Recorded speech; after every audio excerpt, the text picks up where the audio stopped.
Since we acquired it, oh yeah, let's see, what have I seen? Hero, a couple of ancient structures that nobody knew were here, artifacts dated back from the 1200s all the way to the 1700s, and ancient coins. I mean, it's been incredible since you have had access to this lot. Yes, something absolutely terrifying brought everything on Oak Island to a standstill. This mysterious island has always drawn treasure hunters with its legends of hidden riches, but suddenly all excavation efforts ceased abruptly. What could be lurking down there that's so horrifying? Join us as we uncover the chilling discovery that compelled producers to halt season 12 instantly. The revelation is bound to change everything we thought we knew about Oak Island. The Oak Island story is fascinating and full of surprises. Starting in 1862, when a group called the Onslow Company tried to find treasure there, they dug deep into the island but hit a big problem. Around 80 to 90 feet underground, water began filling up their hole, making it impossible to dig further. This sparked a lot of curiosity and theories. Many people thought there were specially built tunnels from the sea to the dig site, made to flood the pit on purpose to protect whatever was hidden inside. This idea seemed even more likely in 1851, when something unusual was found under the beach at Smith's Cove on the island. Coconut fibers, which don't naturally grow in that area, were discovered there. This discovery made many believe that someone had built a tunnel to let seawater flow into the pit, keeping the hidden treasure safe. As time went on, more people tried to solve the island's mysteries, each finding new clues and often ending up with more questions than answers. The strange placement of coconut fibers, far from their usual home, suggested big plans and possibly international connections, maybe involving pirates or hidden royal treasures. However, doubts about these ideas have grown.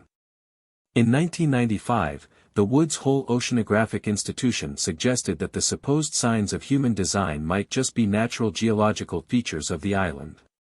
What were thought to be flood tunnels and drains might actually be leftovers from old salt works. Additional studies indicated that the flooding could be due to natural structures like water-filled anhydrite cavities, which are naturally prone to filling with water, rather than any elaborate trap. This ongoing debate between the excitement of human-created structures and the more ordinary explanations provided by science highlights the nature of Oak Island, a place where it's difficult to separate true facts from old stories. The recent and sudden end to the island's treasure hunting activities adds even more intrigue to its history. What was discovered, or what people feared was discovered, is still not publicly known, leading to continued speculation and adding a new chapter to the island's long and complex history. A stone reportedly carved with unusual markings was found 90 feet underground on Oak Island. There are various stories about how it was discovered and what happened to it later, each adding its own flavor of confusion and intrigue to the tale. James Dill's 1872 novel, The Treasure of the Seas, includes an account from his time living near Oak Island in the late 1860s. In his story, the stone had already been taken from a chimney before the characters arrived on the scene. Originally, the inscriptions on the stone baffled many who saw them, although some dismissed them as accidental scratches. The tale becomes even more convoluted with Reginald Vanderbilt Harris's account in his 1958 book, The Oak Island Mystery. Harris claims that Jefferson W. McDonald transported the stone to Halifax around 1865 or 1866. Contradicting this, the Blair letter claims that McDonald only inspected the stone without moving it. Harris's narrative lacks solid evidence to support the claim of the stone's removal during that period. Further mentions of the stone appear in an 1893 prospectus by the Oak Island Treasure Company, which claims the stone was moved to Halifax for further examination. There, it is alleged that James Leary decoded the inscription to suggest that a large treasure was buried 10 feet below. However, Captain H. L. Bowden wrote in a 1911 issue of Collier's magazine that he saw the stone as a hard, fine-grained basalt and observed no visible carvings, leading him to question the story that the inscriptions had simply worn off. Given the stone's resilient nature, during that time the stone was displayed prominently on the island. A local named Smith had placed it in his fireplace, inscribed side facing out, allowing visitors to see it.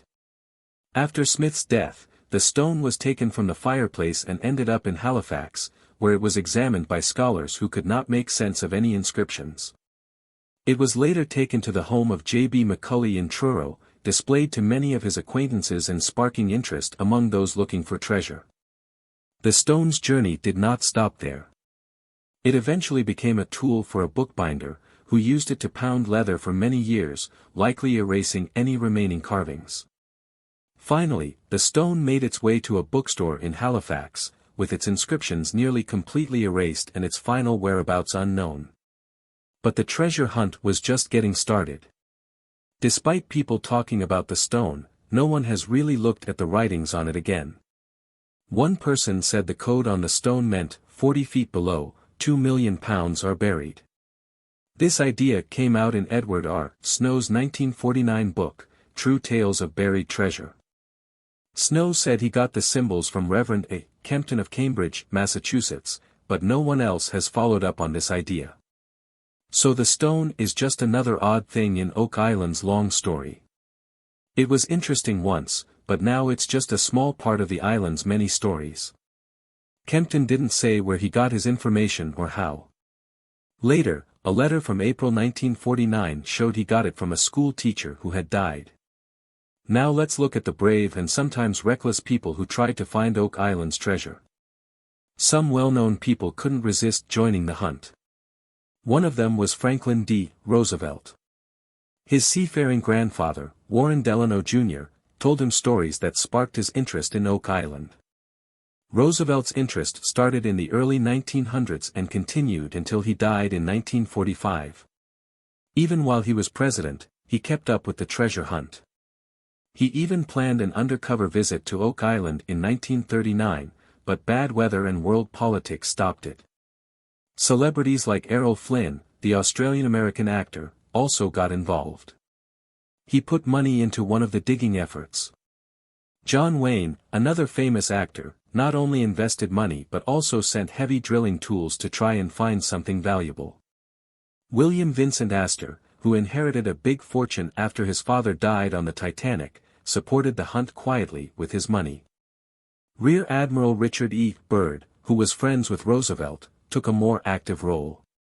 He gave advice and was interested in the island, which led to them working together to start the United States Antarctic Service. One of the most intriguing aspects of Blackbeard's legacy is the question surrounding his buried treasure. Despite numerous tales and legends, no one has ever definitively found Blackbeard's treasure. Some believe it lies hidden on the coast of North Carolina, while others suggest more exotic locations. This enigma has kept treasure hunters and historians intrigued for centuries.